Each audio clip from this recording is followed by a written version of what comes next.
নমস্কাৰ। শ্ৰদ্ধাৰ কবি হেম বৰুৱাৰ মমতাৰ চিঠি। মৰমৰ এইয়া মম এডাল জ্বলাই লৈছোঁ। আজি বহুত দিনৰ মূৰত তোমালৈ চিঠি লিখোঁ বুলি। বাহিৰৰ উৰুঙা বতাহজাকে মমডাল আহি কোবাইছেহি। চাওঁ খিৰিকীখন জপাই দিওঁ।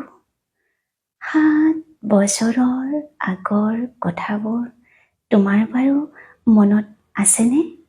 আমি যে নতুন জীৱনটোৰ পাতনি মেলিছিলোঁ। মোৰ গাত সেই অচিনাকি নিচা বাৰুকৈ লাগিছিল।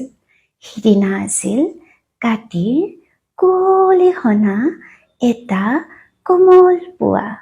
পদূলিত তলসৰা শেৱালিবোৰ উপচি আছিল আৰু সন্ধিয়া মই তোমালোকৰ ঘৰলৈ নকৈ আহিবৰ দিনা আকাশৰ মেঘৰ মোহনাত হালধীয়া জন্তু নাওখন হৈ আমাক যে ৰিঙিয়াই মাতিছিল তৰাৰ দেশলৈ।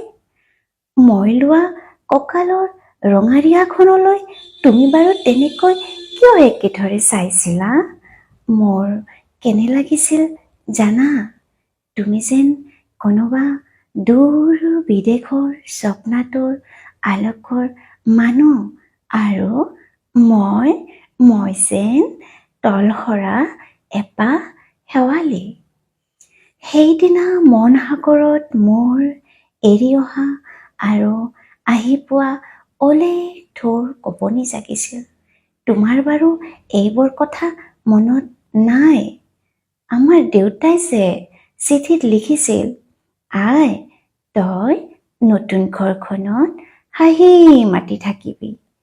এইবোৰ 7 বছৰৰ আগৰ কথা। মোৰ যে সকলোবোৰ পুৰাণৰ সাধু যেন লাগে। জেঠমহীয়া দেউতাৰ বছৰেকীয়া হৈ গ'ল। তোমাৰ বাবুল এতিয়া বৰটো হৈছে। তাৰ ওপৰ পাৰিত ডালিম গুটি যেন ধাতখনিও গজিছে। সি মোক একেবাৰে এৰিকেই নিদিয়ে। কেতিয়াবা মোৰ যে ইমান খং উঠে। তুমি নাই নহয় সেইকাৰণে। সি বাৰু মোৰ বগা সাজযোৰলৈ এনেদৰে তথা লাগি চাই থাকে কিয়? তাৰ উপহজাৰে পৰা এইযোৰ কাপোৰ চিনাকি, সেইকাৰণে নহয়। বাবুল এতিয়া বৰটো হৈছে বুজিছা, আৰু ডাঙৰ হলে তাক স্কুলত নাম লগাই দিম। ই স্কুলত থকা সময়খিনি মোৰ যে বুকুখন তেনেই উদং হৈ থাকিব ভাই। আৰু কি লিখিম?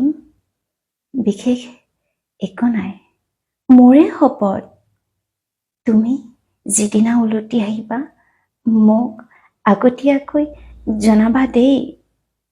মই ভোগটোৱেদি ভটিয়াই গৈ বুঢ়া লোহিতৰ বুকুৰ পৰা তোমাক ৰিঙিয়াই মাতিম। তুমি যিদিনা উলটি আহিবা মোক আগতীয়াকৈ জনাবলৈ নেপাহৰিবা দেই। মৰম লবা এটি তোমাৰ মমতা। পুনঃ এইবাৰ বুজিছা, মাঘৰ বিহুৰ মেজিৰ জুইকুৰা বৰ ৰঙাকৈ জ্বলিছিল। আমাৰ আইতাৰ কলি ছাগলীজনীৰ 2টা পোৱালিও জগিছে। এটা খুট বগা আৰু আনটো পখৰা। নমস্কাৰ। কিবা ভুল হলে ক্ষমা কৰি দিব।